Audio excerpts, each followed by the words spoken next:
Hey everyone, welcome back to the channel. In today's video, we're going to talk about how to schedule recurring deposits in Bluevine.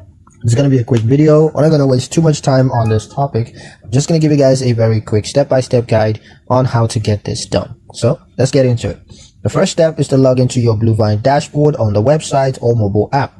Next, from the main menu, select transfers. Now just tap add transfer and then choose deposit money. Link your external bank account if you haven't done so already, enter its routing and account number, and then verify with micro deposits or instant login. Next, choose from how much you want to deposit into Bluevine.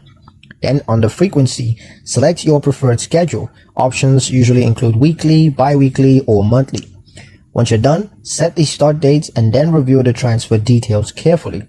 Once you've done that, tap confirm and your recurring deposit will now move automatically from your external account into Bluevine. And finally, check the transfer tab anytime to monitor or edit your deposit schedule. And that's pretty much it for the video, guys. Hope you liked it. Hope you found the information here useful enough. If you did, like, share, and subscribe for more helpful tutorials. Thank you guys for watching, and I'll see you in the next one.